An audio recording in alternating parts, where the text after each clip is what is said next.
저는 서울대학교 기계항공공학부를 졸업했고요. 나이는 88년생으로 오늘은 07학번을 졸업하고 석사 과정까지 마친 다음에 자동차 회사에서 수소차나 전기차 개발하는 연구원으로서 5년 정도 근무를 하다가 로스쿨에 진학하게 되었습니다.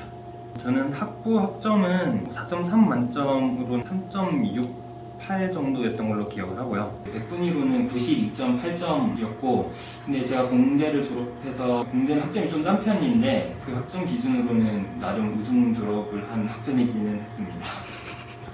토익은 만점에 가까운 점수였고, 리트는 당시 표준 점수로 127점 조금 넘는 점수였던 걸로 기억합니다. 언어 같은 경우는 49점 언저리였고 추리는 70점대 후반이었던 걸로 기억하고 있습니다.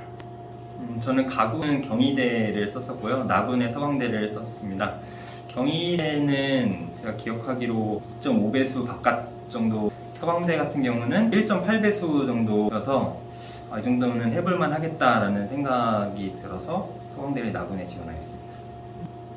서강대 합격 통계 자료 같은 것을 보니까 아무래도 조금 첫 번째로는 나이에 대해서 관대한 편인 것 같아서 나이 많은 선배들도 꽤 있는 것 같았고, 나이를 어느 정도 감안하더라도 그 사람이 가진 경력이나 어떤 특이 정성 같은 것들이 있다면은 충분히 합격권을 노려볼 수 있겠다라는 생각을 했고요. 비슷한 맥락이지만 제가 공대를 졸업했고 또 회사 생활을 하다 온 것 같은 그런 특이 정성을 조금 더 다른 학교들에 비해서 선호한다는 느낌을 받았습니다.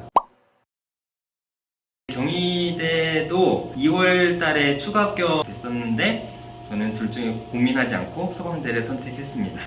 경희대를 졸업한 친구가 한 명 있었는데 그 친구가 자기는 둘 다 붙으면 서강대 갈 거라 그래서 서강대를 갔습니다. 어떻게 해야 되지? 그게 팩트인데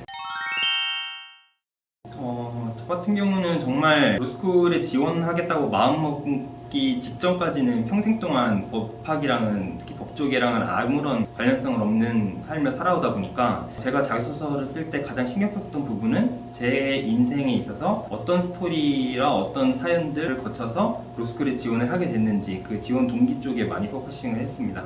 그리고 지원 동기와 더불어서 이제 앞으로 어떤 법조인이 되고 싶고, 그런 법조인이 되는 데 있어서 나의 이런 백그라운드와 경력이 어떠한 장점으로 작용할 수 있는지, 그리고 그렇게 함으로써 이 학교에 어떻게 또 기여를 할 수 있는지, 이런 부분을 강조를 했던 것 같습니다.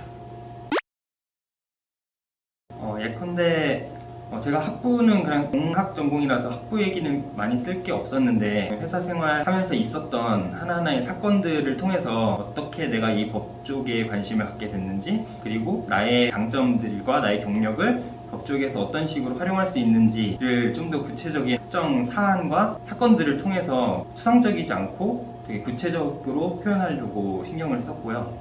어떤 변호사가 어떤 법조인이 되고 싶은지와 관련해서는 어떤 특정 법조 직역, 예컨대 뭐 판사나 검사 이런 식의 직역이 아닌 어떤 변호사를 하겠다고 했을 때 그 변호사로서 이 사회 발전 그리고 이 국가의 발전에 어떤 식으로 이바지를 할 거고, 그렇게 하기 위해서 내가 어떤 과정을 거쳐서 그런 자리에 오르거나 또 그런 능력을 갖출 수 있는 법조인이 될 건지를 구체적으로 서술하는 데 신경을 썼습니다.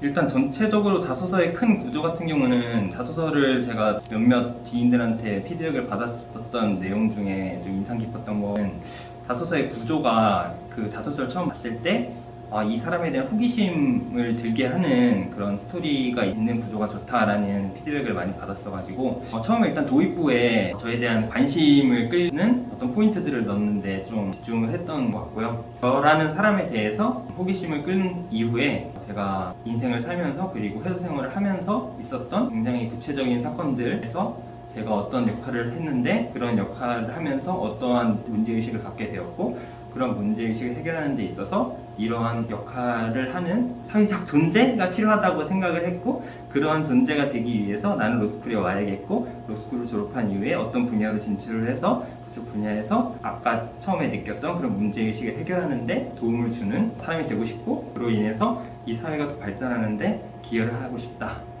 이런 전체적인 스토리를 가지고 자기소개서 처음부터 끝까지 통일성을 좀 유지하는 방향으로 하면은 중구난방식 자기소개서가 아닌 조금 더 진실성 있고 와닿는 그런 자소서가 되지 않을까 생각을 합니다.